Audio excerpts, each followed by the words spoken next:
What you want, when you want it, where you want it. This is The Mesh. Caring for an older adult often means finding ways to make daily life safer, easier, and more enjoyable. Today, we're here to offer caregiving tips from 3 active family caregivers, as well as some ideas to make your caregiving journey better or perhaps even a little lighter. Stay with us. We'll be right back. This episode of the Caregiver Community is brought to you by Pace at Home in Newton, North Carolina.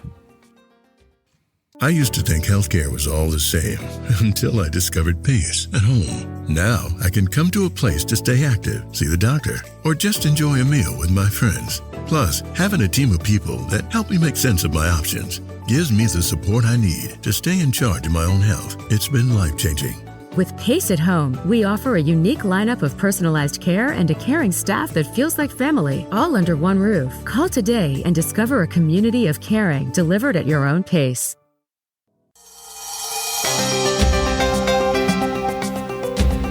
Welcome. I'm your host, Karen Summey, with ACAPcommunity and an active family caregiver.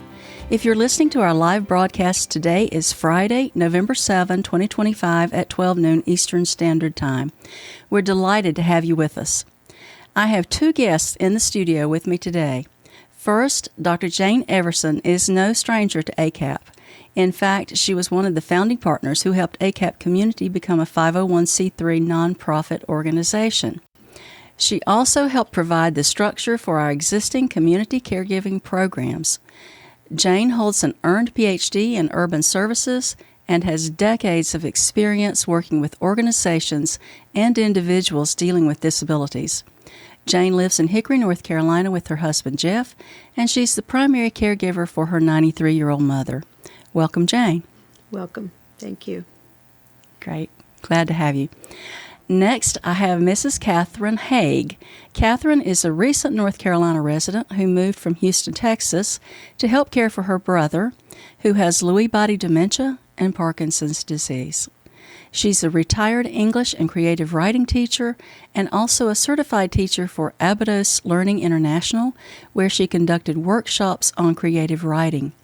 Finally, Catherine has spent countless hours volunteering for ACAP to help bring you to today's podcast and Caregiver Shopping Guide.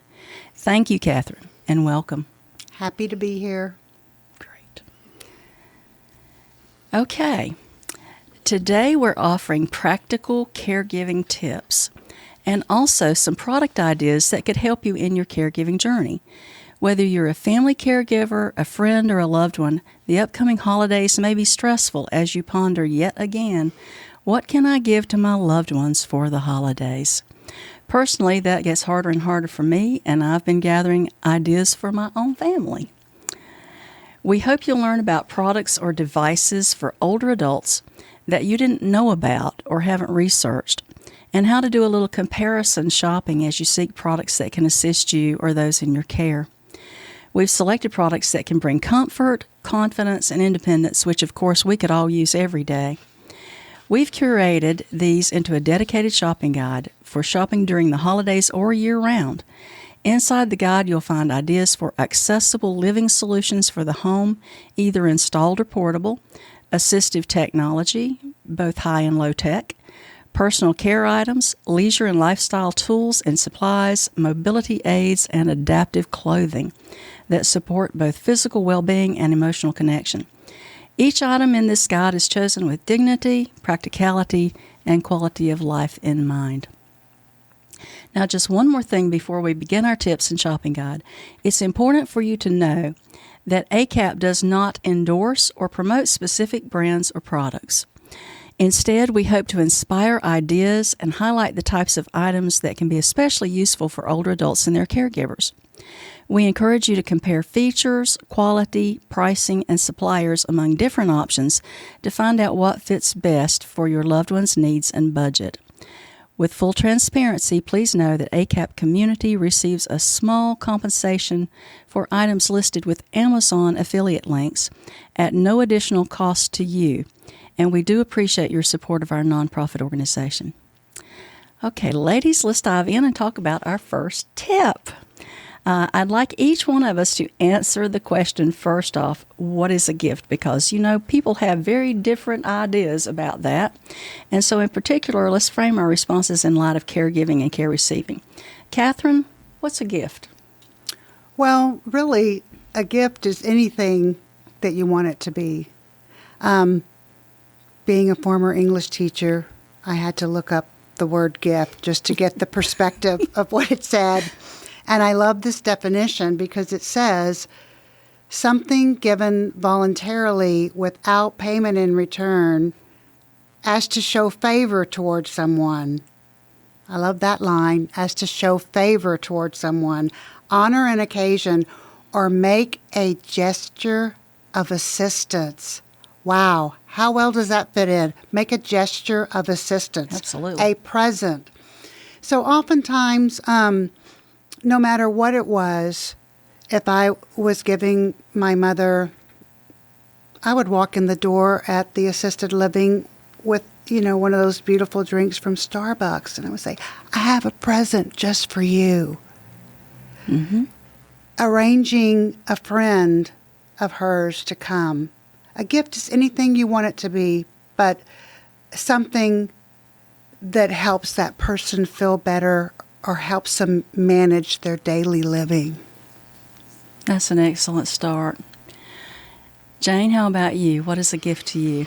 I'd agree with what Catherine said. I think a gift is something that you give freely to someone, and particularly when we're talking about someone who's older or someone who might have some mobility or intellectual disabilities, it should be something that's going to make their life easier. And I'm real big on the term partial participation, which means that if you can find something that'll help somebody participate a little bit more in an activity than they might currently do. So if they can't get dressed completely, but they're frustrated about that, a gift might be something that helps them dress a little bit more independently. Right. Okay. Well, for myself, my definition has changed drastically over the years. I was also always a person who would appreciate a gift card. I thought that was marvelous because, I like to go buy what I want. And that guaranteed that it would be both practical and useful and something that I would actually use and not something that just kind of laid around in my house and created clutter and that I had to hold on to for years because I felt obligated because it was a gift. A lot of people are that way. And so that's not really my idea of a gift that I really want. And I'll tell a quick story. The best gift I ever got in my life from my husband, and we've been married for over 40 years, so that's a lot of Christmases. He knows that I have this incredibly dry skin. And so out of the blue, he just for Christmas morning got me a Petty Perfect, which I will add to the gift guide. I haven't done that yet, but I will add it. And it just really helped me to do my own pedicure and take care of my skin. And I have loved that so much over the years that the original wore out, and I bought myself another one because it was just so useful a tool to me that I just couldn't imagine being without it. So that's my favorite of all time. Now, who would think about something for foot care as a Christmas gift? Maybe not a lot of people, but it was fabulous. And I've told him over the years. Made your life easier. It does make my life a lot easier. So our hope is that as you listen today about our gift guide, that you'll consider your gift recipient's definition of a gift and decide whether anything in our guide meets your criteria for what a gift really is. And if not, hopefully we're giving you some ways to search and ways to find other things that maybe you didn't know about. So hopefully that's what we'll give you today. All right, so let's start with our caregiving tips in our shopping guide. I mentioned that we have item categories for accessible solutions and assistive technology. Jane, you're our disabilities person, and so you have decades of experience working with people with disabilities. So can you tell us the difference in the terms accessible and assistive? I will do my best. I will tell you that those terms are frequently used interchangeably, and you may also hear the word adaptive technology. So don't get too hung up in the categories. Just know that all three of them might be used, and they might be used by different professions as well as by different catalogs. But if I were to differentiate them, I would say that assistive technology is something that we all use every day. With the passage of the Americans with Disability Act in 1990, we are now privy to tons and tons of assistive technology that I think we take for granted every day. And that includes things like large print books that we can check out from the library, ramps that are readily available in most buildings now, jar grippers that we sometimes get even at giveaways at senior expos, You bet. cheater eyeglasses that you can pick up easily at even the dollar store, magnifying screens, enhanced lighting that, again, we can see throughout our neighborhoods as well as for use at home, hiking sticks, which some of us use instead of canes, captioning, which is readily available now in movie theaters as well as on television. Reachers, grab bars, we forget about or take advantage of accessible parking quite frequently. Ring doorbells and other sorts of Echo and Amazon devices for voice recognition are all examples of assisted technology. Now, on the other hand, adaptive technology is something that is typically designed specifically for someone, and someone with a disability or someone with a special need. So it could be someone with a developmental disability, someone who has a disability as a result of an injury or a disease, or just lowered mobility or lowered cognitive abilities as a result of aging. So adaptive technology is typically not used by someone without a disability. It's individualized to the needs of the person and might include wheelchairs, walkers, Hoya lifts or other kinds of transfer devices, oxygen concentrators, bath chairs, communication aids, specialized keyboards, and adaptive switches. Those are all considered to be adaptive technology. Whether it's assistive or whether it's adaptive, it can be, as Karen said, high-tech or low-tech. It can be homemade or it can be professionally purchased. The only other thing I would add is durable medical equipment, which can be accessible or adapted. The only reason that term is used differently is because durable medical equipment must be prescribed by a medical professional, and it is always covered by Medicare or Medicaid. The others, assistive and adaptive, may or may not be, depending upon the person and their needs. Right. And when we get into the shopping guide, you'll see some examples of things that may or may not be covered by Medicare, depending on their classification, but the category fits. So there may be individual products that you'll have to check to see whether they're permissible or not. All right, thank you for that great explanation. We're going to turn to our shopping guide and show our audience some of the items we found in these categories. And I will tell you that I've done my best to differentiate between accessible and assistive, but there are probably things that need to be moved. So if you're looking for something in those categories, please look at both of them to see if we have what you need. All right. The first category we want to look at today is accessible living solutions for the home. And I'll have another word when we pull some things up, because I want to tell you about the pricing that you see in the shopping guide, which is the full retail price. And when we get into the actual products, I'll show you that many, many, many of these products are discounted or on a promotion at this time. So when you are looking through and clicking the links, be aware that you might find lower prices than what you see in our guide. Okay. First up, accessible living solutions. So let's pull up the first product that we want to talk about. These are stair treads. You may or may not have noticed, and you would learn something like this from a certified aging in place specialist. They talk a lot about how to make the home prepped and ready for people who are aging and may have some issues, and stair treads are a good example of that. For example, if you have your stairs painted, but the the actual riser on the stair is one color and the top of that stair is another color, that's very good because you can tell the difference between the riser and the stair as you go up and down. Down is even more difficult because you can't see the riser coming down. But these stair treads you can put on your risers and you can see where each step comes down or goes up. So that's a good thing for visibility. And ladies, if you have other comments about these, just jump in. Okay. Next item.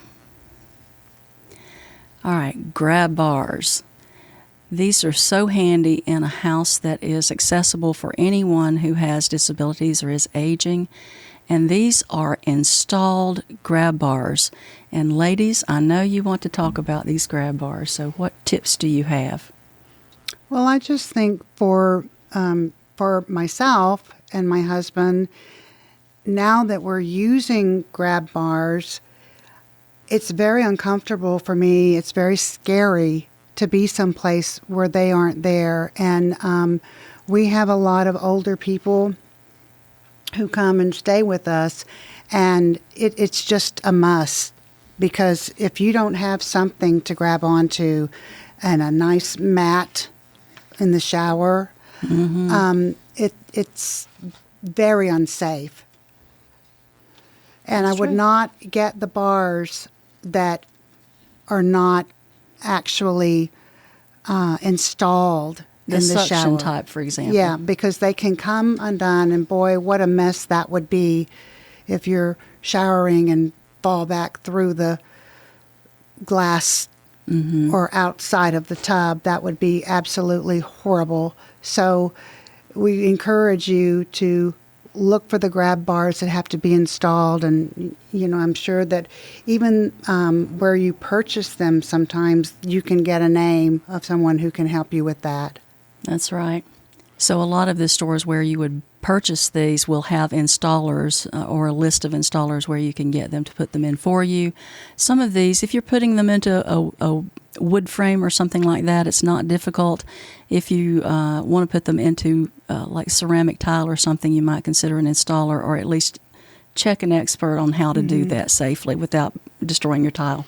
Yeah, and I would only add to that Catherine's point is very important. This is something that is generally considered part of universal design, and that we all really should be looking at bathrooms that have these kinds of safety features, whether you have children or whether you're young or middle-aged or elderly.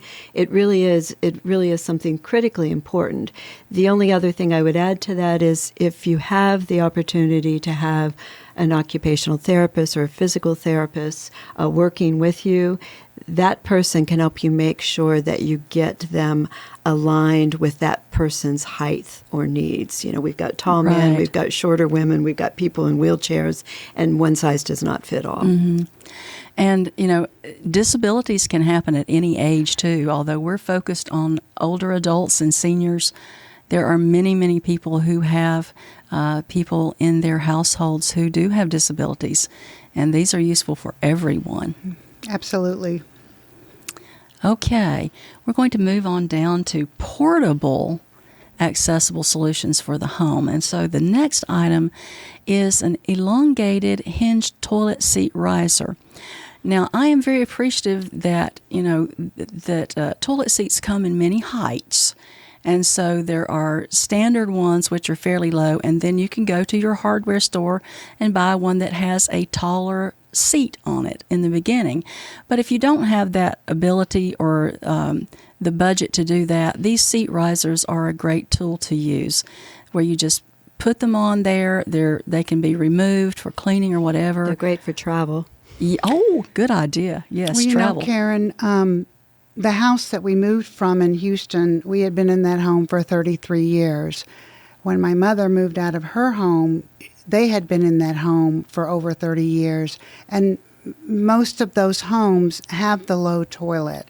This was an absolute game changer when I had a knee replacement. Yes. When I had my second knee replacement, my husband had ordered, the taller toilet. But this can really make a difference for someone who has difficulty rising, whether it's from surgery or just from age and being weak. And if they don't have the taller toilet, I would highly recommend to order a riser for the seat. And, people are going to go home for the holidays very soon. And it's always nice when you go home for the holidays to be observant. If you're going to see your parents, what is life looking like for them? Can they get up from a chair easily, or are they having to, depend on the armchair or a walking cane or something else to help them get up? Do they have a lift chair? Dining room tables are not always very high either. Are they having to rely on the table in front of them to kind of press themselves up? These are all signs that these toilet seats are important too, because if they can't get up out of those regular chairs, they can't get up from that either. So yes, absolutely. And the next thing is we have this bedside commode. So some of our folks are going to have a little problem with mobility and getting to the restroom maybe during the night or whatever. And these are very portable and can be placed in a bedroom or wherever you need them to help people take care of those situations. Karen, for about 8 years, my husband and I would take my mother to our Sunday school class and to church, and many times I was embarrassed in Sunday school class because she would tell family secrets. But anyway, at Parents first, are like that. Yes, she they could are. use the walker, and she could go in the downstairs bathroom. Then when she became wheelchair bound, that wheelchair would not fit in there. And so we got the bedside commode, and on Sundays it was in the office. I would take her in and close the doors. And, it really saved the day, because having to lift her and get her onto the toilet seat in that small bathroom, it was very difficult. It was very upsetting for her. And that is what I did not want. So this was really great to just have that available, and it's in the other room. We take it in on Sunday morning. We take it out, Sunday afternoon, and it's there. Makes things a lot easier. Right. And we really want to focus on keeping our family and our loved ones' dignity and quality of life. And so their comfort and safety and dignity are right up there at the top of the list on what we should be doing for those that we care for. Okay, next item up, we have a very simple tool here. This is very low tech. This is a full-page magnifying glass. I use one of those at times. How about you all? Well, I do too, and I also have every kind of magnifier, not just the one you hold in your hand, but the thin bar that you can use, the full page magnifier. I think it's really great to have several things around the house, because if I'm not wearing my contact lenses, it's very difficult for me to see. My mother was a voracious reader, and she had such difficulty. My brother was a voracious reader, and he has such difficulty. So we had the aids beside their chair, on the bedside table, several places, so it could be easy for them to go ahead and look at a magazine or some type of print.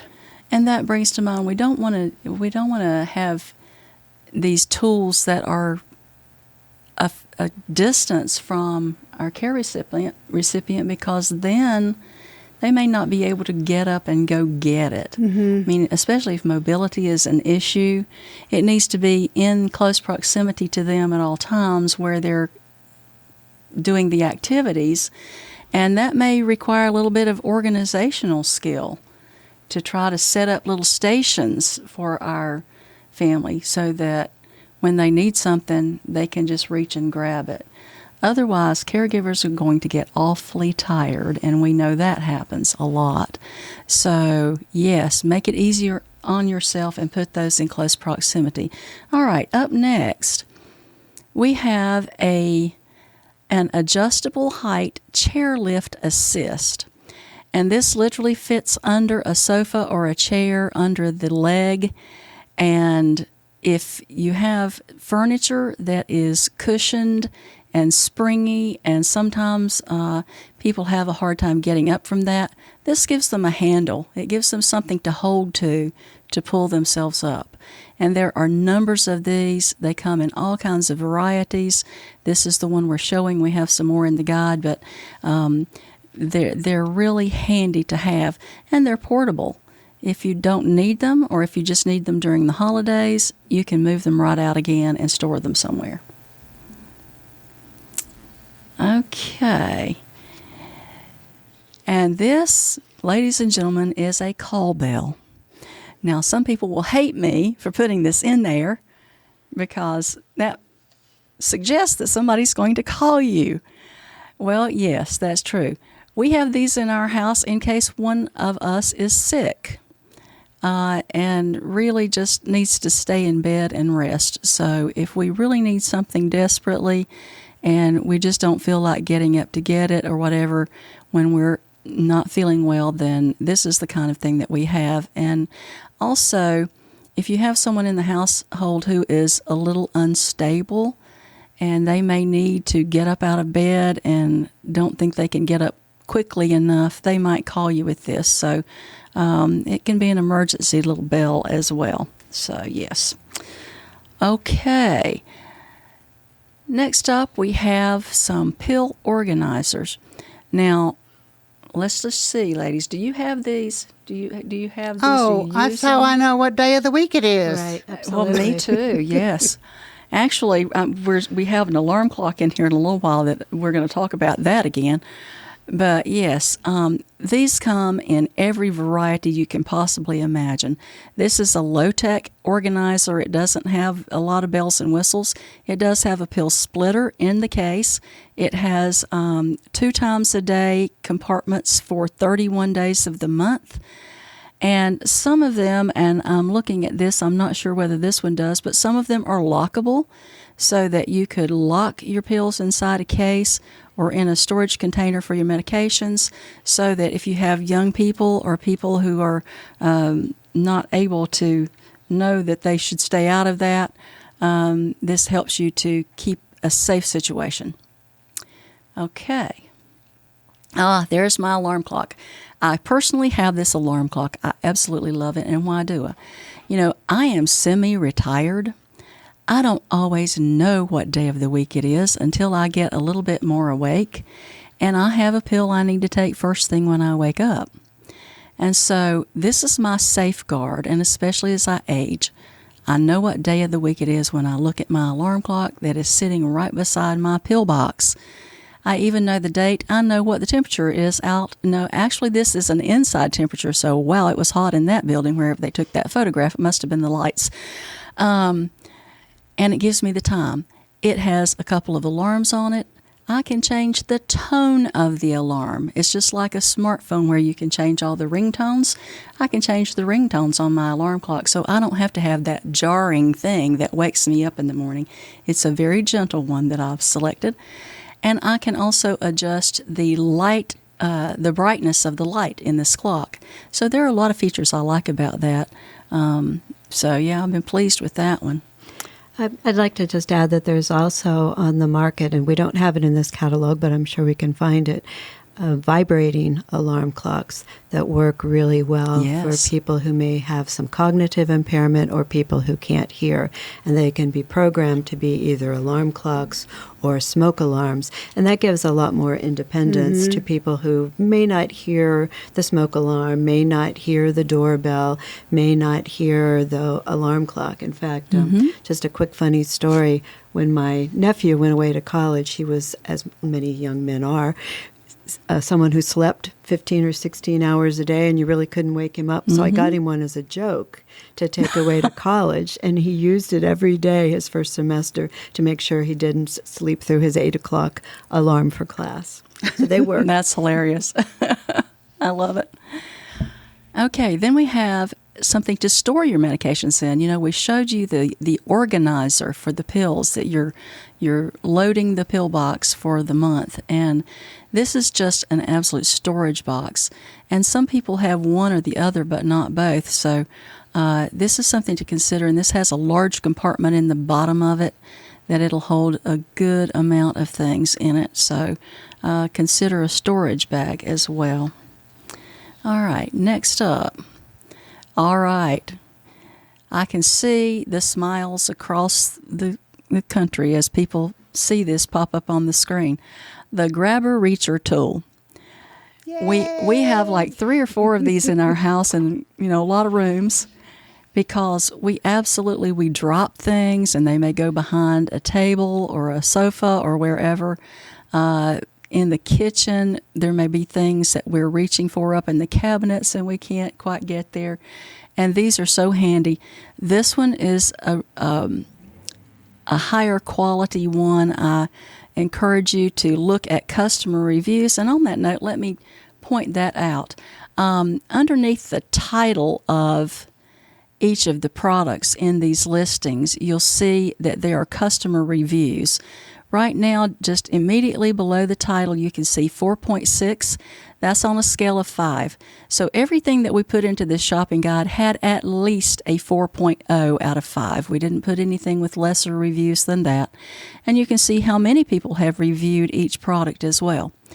Also, I'd like to point out the pricing on these products. And the one we're looking at now is $24.99 retail. In some of the listings, and I'll point one out the next time I see one, you'll see that so many things may be on discount or promotion.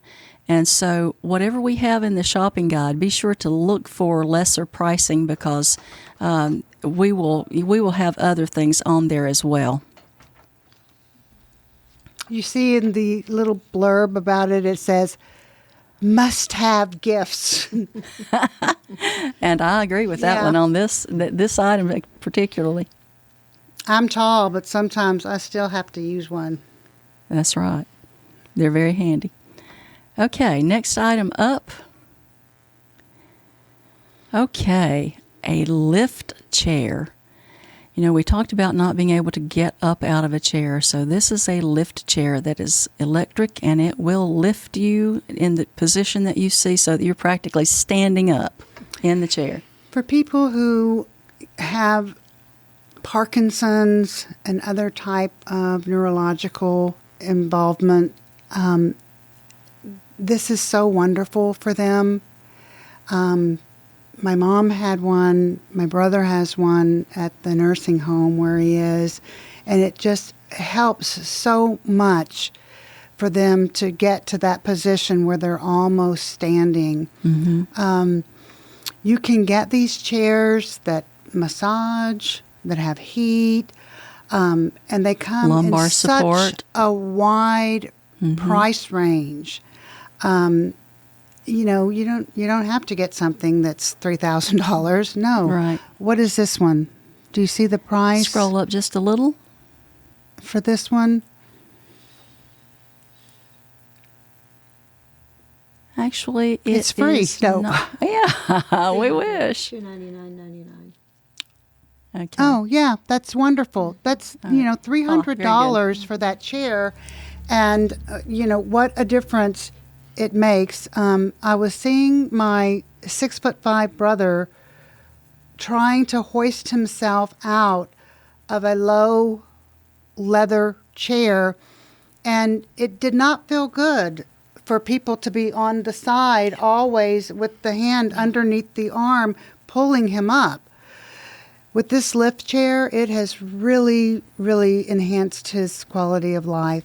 And let's think about a couple of other features as well. For example, this one has upholstery on it.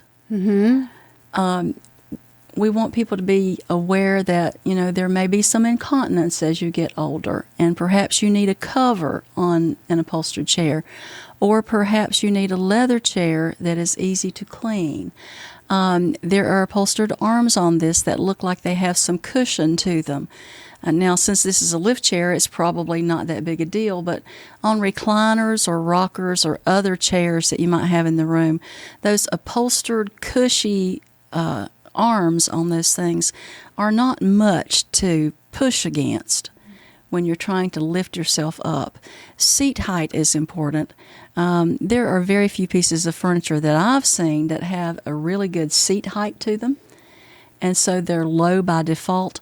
Sometimes you can actually buy furniture legs that will go underneath, and you can install them yourself to raise the seat up.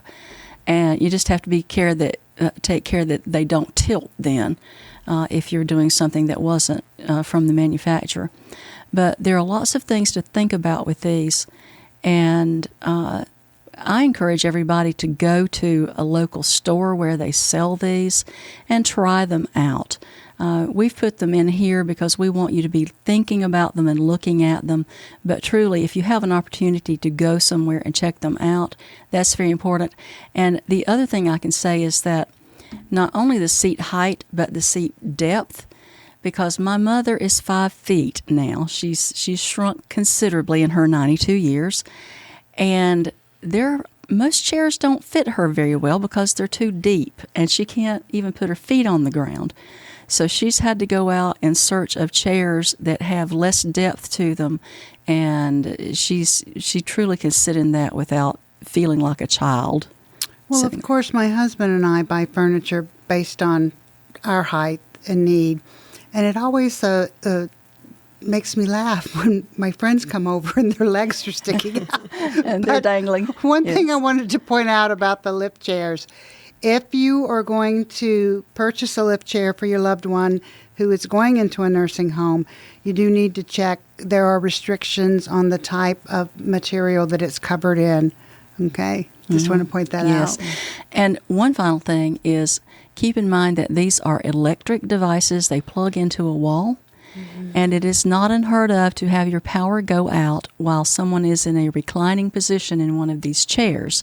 So it's good to have a plan for how you will get somebody up if they are reclined and the power goes out.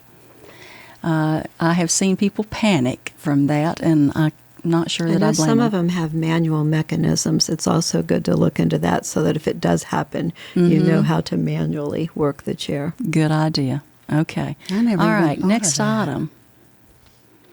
All right, now we're looking at wheelchair ramps. If you have mobility issues in your household and you need wheelchairs or scooters or walkers and people are going in and out of the house, it's always nice to have these ramps so that they don't have to step down from something. They can roll down or up.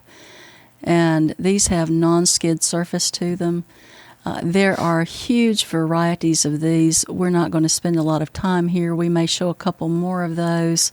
But I will tell you, having the ramp when my mother was in a wheelchair, just the lip going from the brick patio into the kitchen, the lip there, it made it so difficult to get her in the house. And at first when my husband came home with a wheelchair ramp, I go, oh, what are you doing? We don't need that. What a lifesaver on everybody. It made it so much easier to transport her in and out. And when it's easier for us, we don't create stress for that person who's sitting in there, because That's right. that can be really scary. I know a couple of times, my mom would get really upset because I was getting upset because I couldn't pull the wheelchair in. So I absolutely loved having that ramp. Loved it. Absolutely. And small ones like this also work well for people who are ambulatory but maybe have neuropathy or just a fear of falling because they don't have to lift their foot and step over one step, like to get in and out of a house. That's when a very you were good showing point. the little strips that go on the stairs, it's very unnerving. Like if you're entering a theater and it has a slope down or it has that step and you have a problem with perceiving the distance. So any of the aids, like the thing that you showed, the grippers for the stairs, or like this, can really be helpful. Yes, they can. And the good thing about these ramps is these that we're showing are portable. You can get ramps that are permanent. You can rent ramps for your home. And also, in some communities, there are faith-based organizations and perhaps others who will come in and, for the cost of materials, will build you a ramp to your house that is permanent. So those are all things to think about for mobility. All right, next up, more ramps. This one's 8 feet, 4 feet. They come in all kinds of lengths and all kinds of slopes. All right, now we're on transfer benches. Many of us have showers in our homes. They're tubs with showers, and it can be difficult to get the legs over the tub wall. And so that's really what some of these transfer benches are for, is 2 of the legs are in the tub, 2 are out, and this helps you slide into the tub in a way that is useful to you. And then you can sit during the time that you take a shower. Some people don't have the strength to stand for an entire shower, and so these are very useful for those applications. Another variety, and you'll see that all of these have capacity weight limits on them. So if you have larger people in your home that are a little bit heavier, be sure that you're looking at the weight capacity of these so that you know they're going to stand up to what they need to do. This one is a swivel variety, and that's really the difference in it. So you could turn it sideways, get in, and then just swivel around to where you need to be. All right, wedge pillows. You know, we hear a lot these days about sleep apnea and people who need to use CPAP machines to breathe at night when they're asleep. And this is so critical because I had a neurologist tell me one time that when you have sleep apnea and you are not treating it with a CPAP or some other device, it is like flogging your heart. And so you really are taking some health risks if you're not treating health or sleep apnea. But these wedge pillows are something that help you sit up. And as you can see from this, it has a lot of different positions that you could be in. It also elevates the legs. So those things are nice to have on your bed. Karen, I know my brother with his Lewy body dementia and Parkinson's, and my sister with her early onset of Alzheimer's, sleep was not good. Sleep was not good. And these pillows, because you can do so much with them, I placed a pillow under my brother's arm, and so it brought everything up, and it just made all the difference in the world. Sliding a pillow under the knees. So many people have the lower back issues, and just all the stimulus that's coming into the body.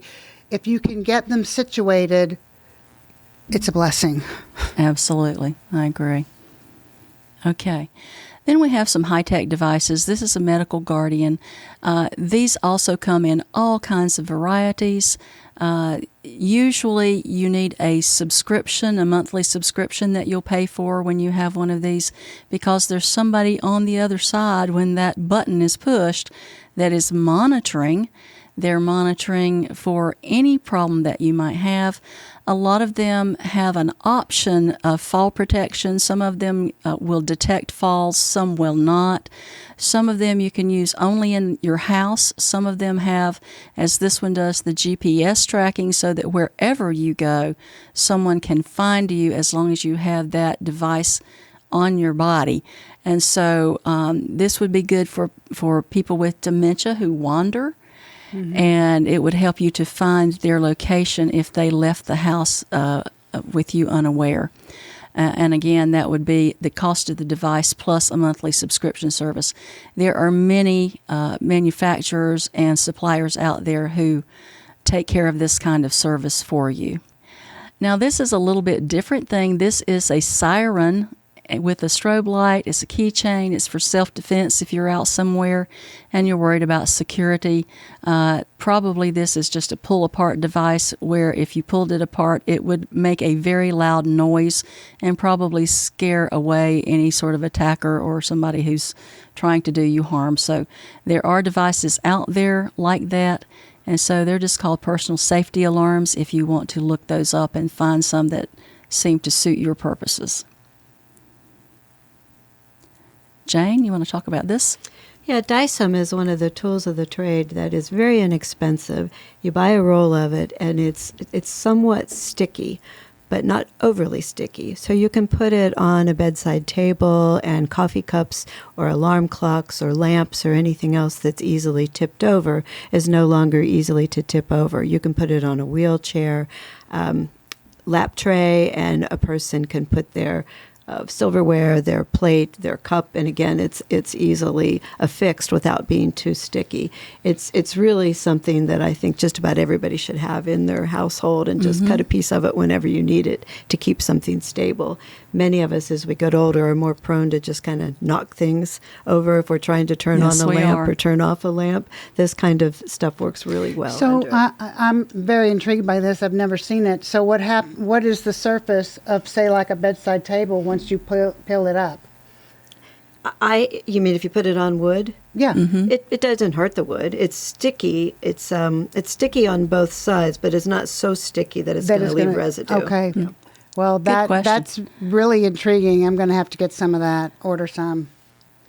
I like that as well. I had not seen it before, so thank you for that. Former special ed teacher. There you go. You know the tricks. I love it. Okay, this is just so low tech. This is literally a coach's whistle or a referee's whistle. They hang around the neck.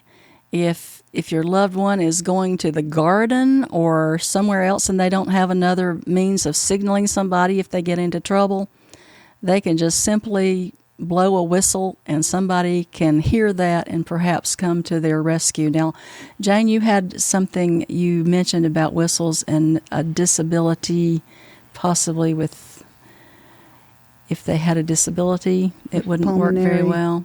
Pulmonary issues. I remember, yes. Yes, if you have pulmonary issues, whistles are not going to work very well because you can't breathe quickly enough. But a bell works better. What I thought you were going to say is I do keep a bell on the entrance hall to my mother's house because she has hearing aids, and she doesn't wear the hearing aids when nobody's there, so she doesn't hear me open the door and come in. So I come in and ring the bell very loudly so that she knows I'm there. Used to, I would go stomping down the hall so that she would hear me, but this is a little more safety because she knows it's me, as opposed to maybe somebody else. Yeah, that is. I love that. Great. I love that too. Simple but easy. Okay, and so here we have a car handle assist, and this literally hooks in that bolt that's in everybody's car at the back of the door frame, and you can put that on there to lift yourself out. I will say it probably takes a person about the size of the man that you see in this photograph to use that, because if you're very large, it kind of gets in the way as you're getting out, but they are very handy to help people get in and out. In fact, my mother, who is fairly small, used this and was able to get into my vehicle a little bit easier, because otherwise she has to reach up for the built-in handle that's up above her head, and that's not the easiest thing in the world. So these are very helpful to have. All right. And that's a good price. I'm going to have to order one. That is a good price. Pretty inexpensive. All right, next up. All right. Everybody needs help getting dressed at some point, and we're going to talk about a few dressing aids, and we'll just walk through these pretty quickly. This is a long shoe horn. You know how you get your shoes hooked on the back and you can't quite get your heel in the shoe, and so this helps you with that, and you don't have to bend over to use that. It also says sock remover and shoe helper, so yeah.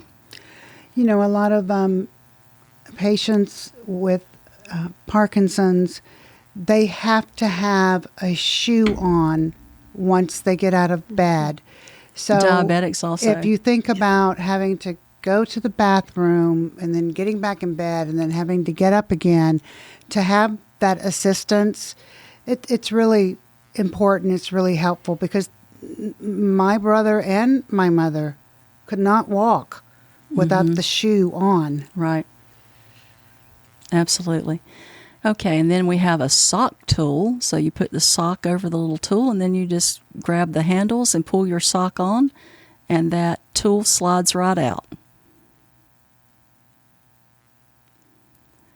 And this is unusual. This is a dressing stick, so it's got a couple of little things on the front end of it there, the little hooks, and you just kind of hook your clothing into that and help pull it on. Maybe you've had shoulder surgery or something and you need some assistance getting a sleeve on or something of that nature before you're fully mobile again. again. Frozen shoulder, bursitis or something. Absolutely. And then, I love these. These are to button your buttons. You just literally, as the photo shows, hook that button and pull it right through the loop, and you're all set to go. Yeah. Very handy tool and so inexpensive. Assistive utensils for eating. People often have times with grip as they age, and so these are just larger handles that you can wrap your hand around. I know that in my family we have orthopedic issues from time to time, and hands start to lock up, fingers start to lock. And so this is very helpful so that you don't have to close your hands so tightly. I own these. I love these. They are for getting items out of the oven. I literally use these gloves, and I personally do not need a mitt or anything else, pot holder, to get items out of the oven. And they come all the way up to probably a couple inches close to my elbow. So they're very long. It helps when you're reaching down into an oven and the oven door is in front of you and you accidentally bump that oven door. It can give you some added protection for that. Transfer sheets. If you have especially upholstered car seats, sometimes it's difficult for people to slide in and out of cars, and particularly if they have certain fabrics on in their clothing. Also in the wintertime when static builds up and all that stuff. So these transfer sheets are very slick material, and they allow you to just slide right in the car and slide right back out again. We have one. My husband has one. He loves it. You've seen these in facilities where people use the gait belts to help people stand up and walk after surgeries or due to disabilities or whatever the case may be.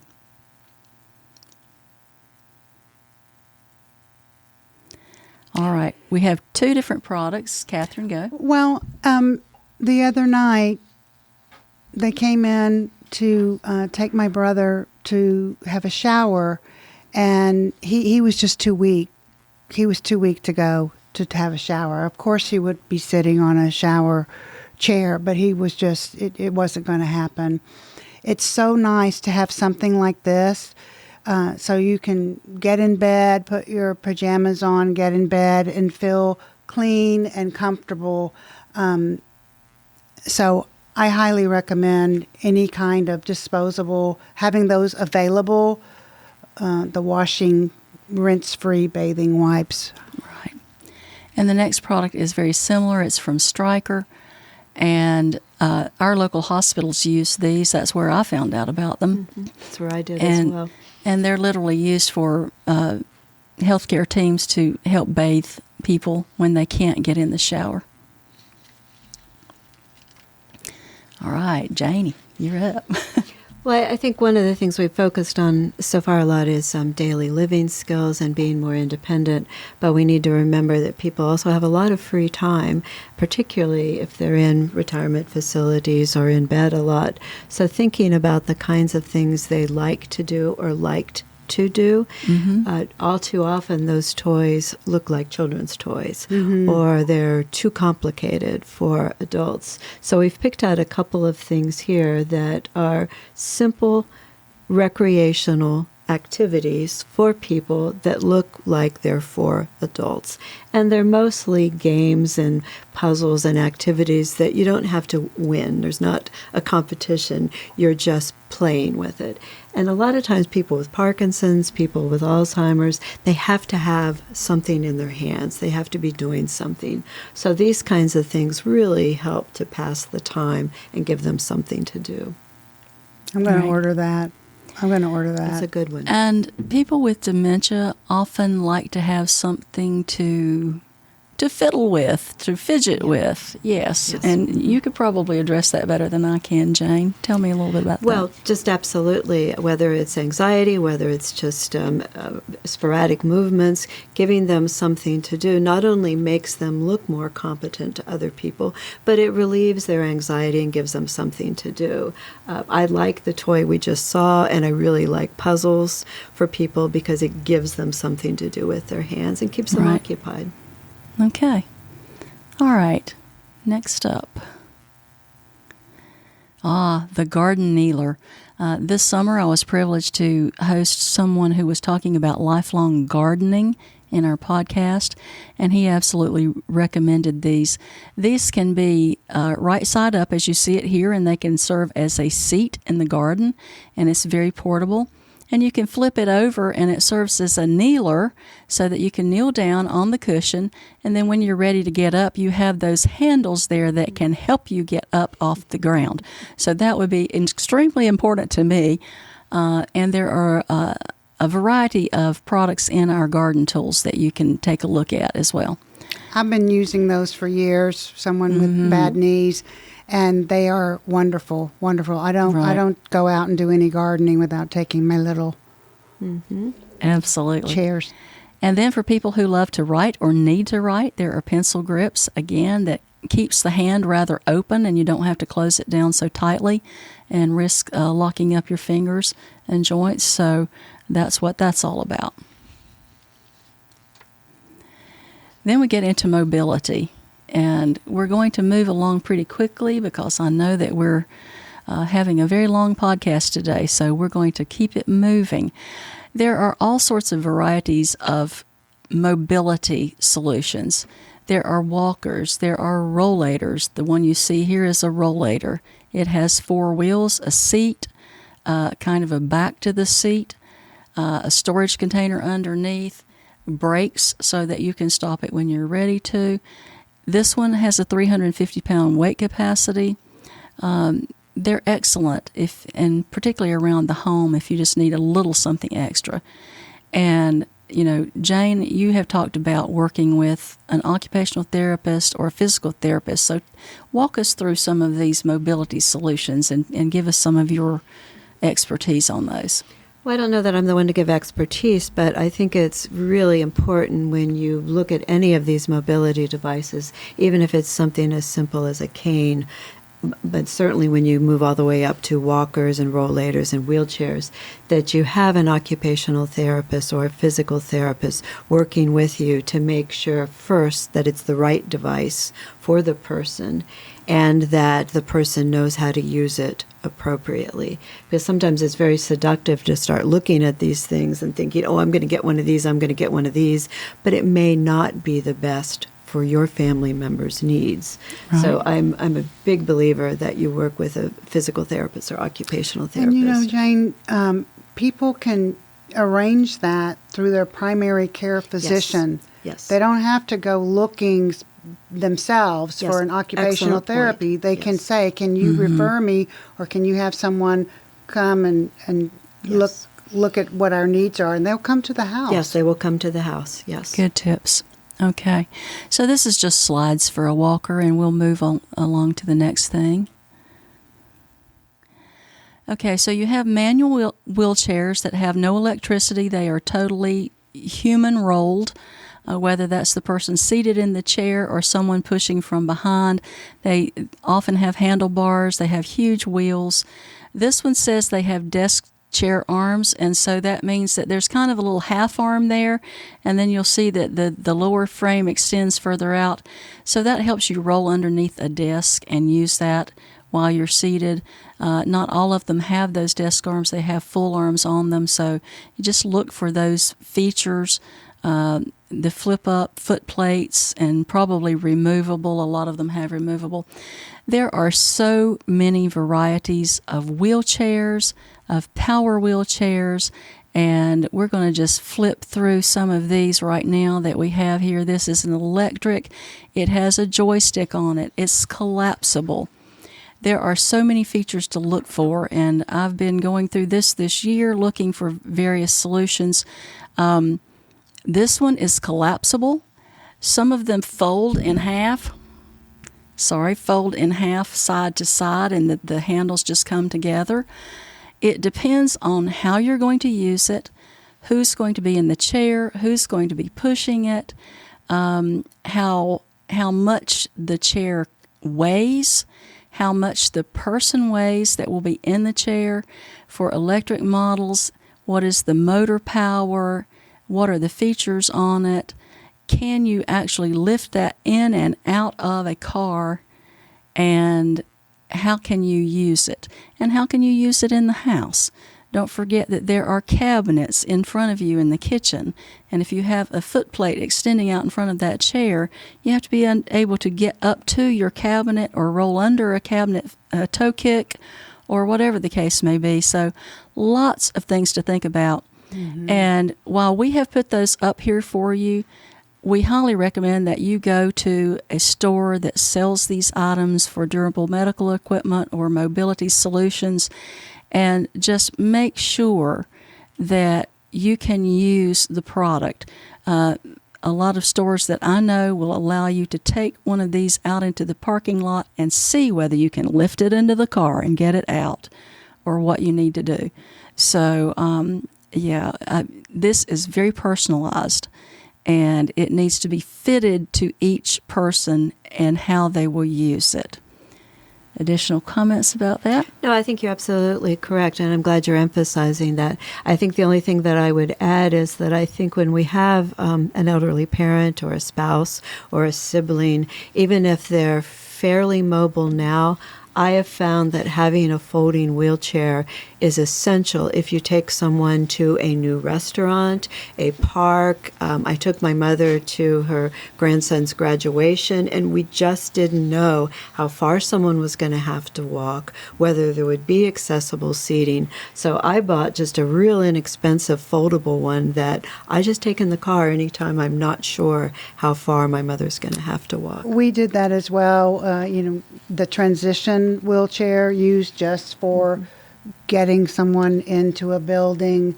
The point both of you were making about the safety and making sure the person can operate it. I told Karen about one of my sisters was insistent on having a scooter for our mother, and she got in it and used the joystick and promptly ran into the wall and broke her wrist. Mm-hmm. And that was not good, because I mentioned she had Parkinson's, and not having the ability from her right hand to push up and help.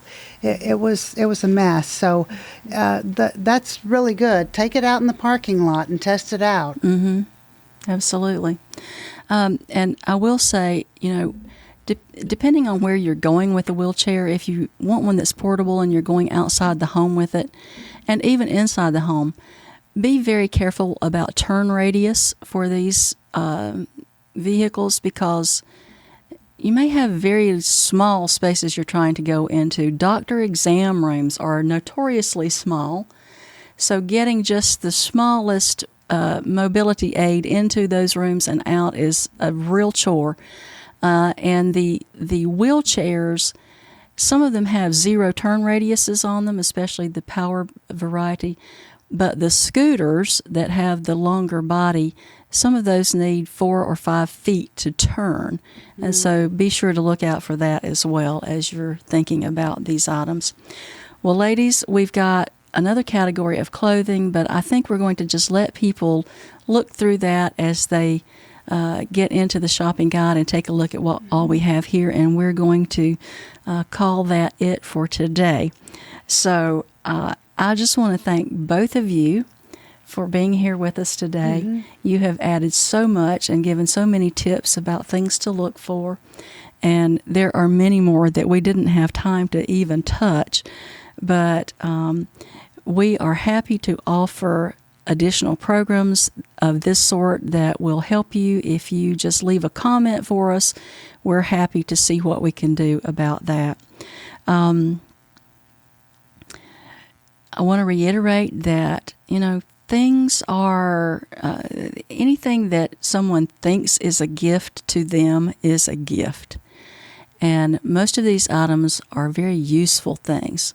And so if you find things when you go home for the holidays that you think your family can need, or you get hints from them even during your holiday conversation, jot those down and see if you can't do that maybe next year or during a birthday or Mother's Day or Father's Day, whatever the case may be.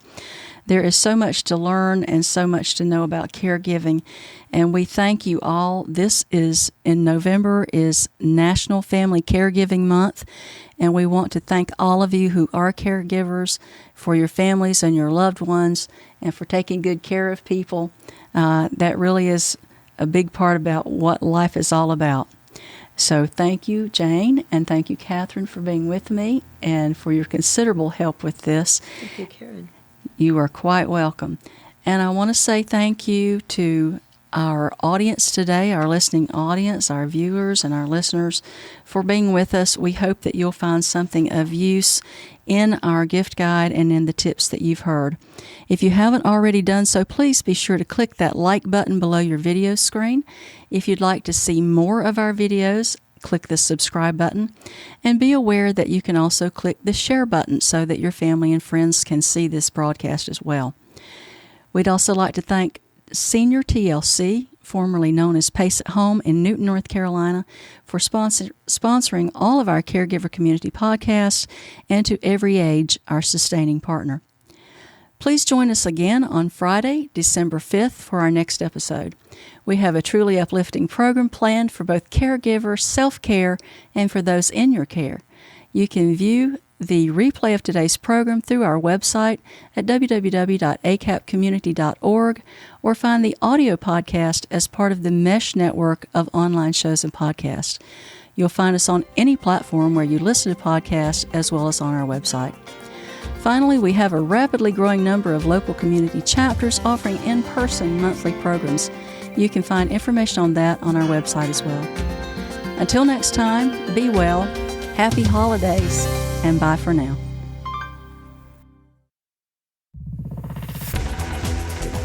You've been listening to The Mesh, an online media network of shows and programs ranging from business to arts, sports to entertainment, music to community. All programs are available on the website as well as through iTunes and YouTube. Check us out online at themesh.tv. Discover other network shows and give us feedback on what you just heard.